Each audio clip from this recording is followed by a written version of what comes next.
The original Top Gun. This was one of my favorite movies as a teenager.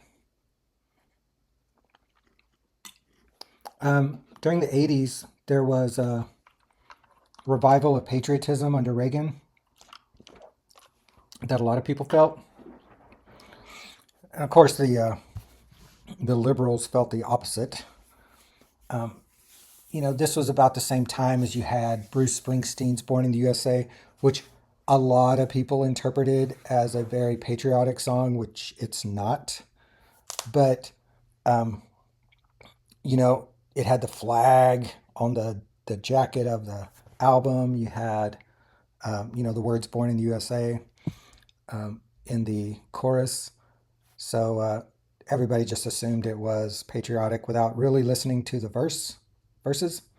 Now, Top Gun is was criticized at the time by people on the left as being just propaganda for the military industrial complex, which maybe it's kind of a celebration of what we can do.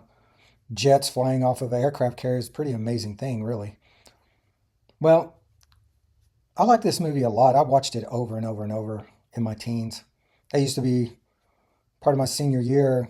That was my after school routine, was to watch 30 minutes of it on VHS and kill it. I knew almost every line by heart. Uh, but it's strange, Tom Cruise is not one of my favorite actors, really. Even though I loved him in Top Gun, but literally everything else I've seen of him is like neutral at best. And sometimes I hate it. I don't know what it is about Top Gun, but this character he plays, and I guess he plays it so well or something, but I really like it. So I don't know if I'd say I'm a Tom Cruise fan. I'm a Tom Cruise fan in this movie and in the later one, the Top Gun Maverick. He's again excellent in it. Um, but really, even though I like him so much in it, I really wouldn't like him as a person. That character, Maverick, I wouldn't like him in real life at all. I would be more like Iceman. I would resent that he was around me, and Iceman's critiques of Maverick's flying was spot on. Really, Iceman was right. Uh, Maverick is a hot shot. He doesn't follow the rules half the time, which in real life in the Navy you wouldn't last long doing that. They don't play around. Any of the branches of military, they don't play around. They have rules for a reason, and they enforce them. But the music in this movie is excellent. It gets you it gets to thumping right off the bat and puts you into that place. It's a foreign place for most of us. We've never been on an aircraft carrier, and so seeing all the how it works, all the people in action, uh, set to a great soundtrack, is just a fabulous experience. Um, Maverick goes through some trials. His Rio, that's the guy who rides in the jet in the F-14 behind him, who's like navigator, and I'm sure a bunch of other stuff. Um, Dies from an accident on injection, and he has trouble dealing with that.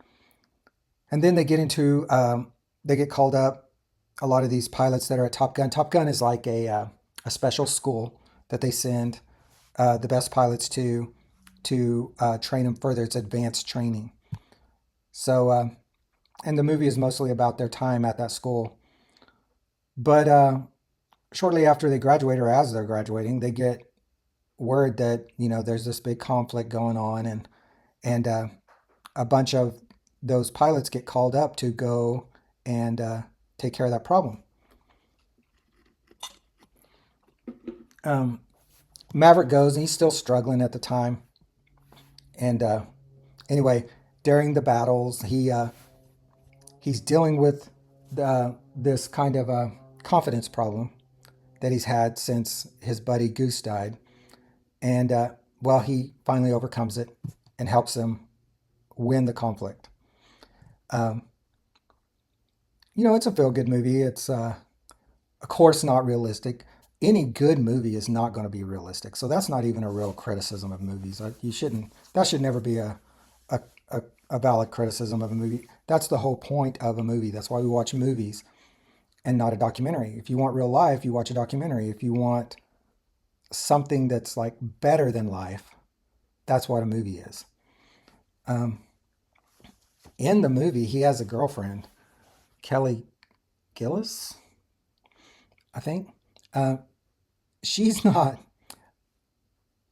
It's kind of hard seeing them as a couple. To me, they don't really mesh that well. But from what I understand, when they did the original screenings, test screenings of the movie, people wanted more of the relationship between those two. In the original cut, I think there wasn't that much interaction between the two. Like maybe it didn't even develop to a full blown relationship. I don't know. But from what I understand, they went back and added some scenes. They they got Tom Cruise and Kelly and shot a couple scenes to make it more into a relationship. And that's why both of them, their hair is a little different in a couple of the scenes because they were actually off doing other projects when they got called back to do this, to add in the scenes. But yeah, to me, I didn't really buy their relationship that much, but it's a movie. Uh, no, but in real life, I wouldn't like Maverick. I'd hate him. But in the movie, I love it. So there's the difference between real life and movies. It's amazing, really, that there weren't more sequels made because it was a big hit.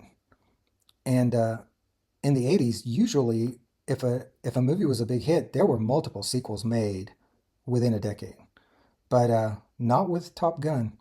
And I think it said it's because of Tom Cruise he didn't want to do it or something. I don't know. But it's a very good movie, one of my all-time favorite movies. And I think my enjoyment of that movie made it easier for me to go into the military a few years later when I didn't even really want to do it, but I had some life circumstances that made it the smart move. So I think my enjoyment of Top Gun made my time in the military, although I didn't join the Navy and I sure wasn't a flyer. Uh, I don't. It's funny. I love that movie, and I like flying. I like learning about flying. I like jets. I think they're the coolest thing. But I don't really have a desire to fly myself, much less be a pilot. Uh, there's just too many things that can go wrong. I'm I'm I'm more safety conscious than that, and well, I think that's why I like it because it's just like something I would never do. And but it's a good movie. It's fast paced. Um, I think it's very rewatchable. I've certainly watched it a million times. So at least there's some people out there that can watch it a million times. Um, but if by some chance you have never seen it, you should watch it. It's pretty good.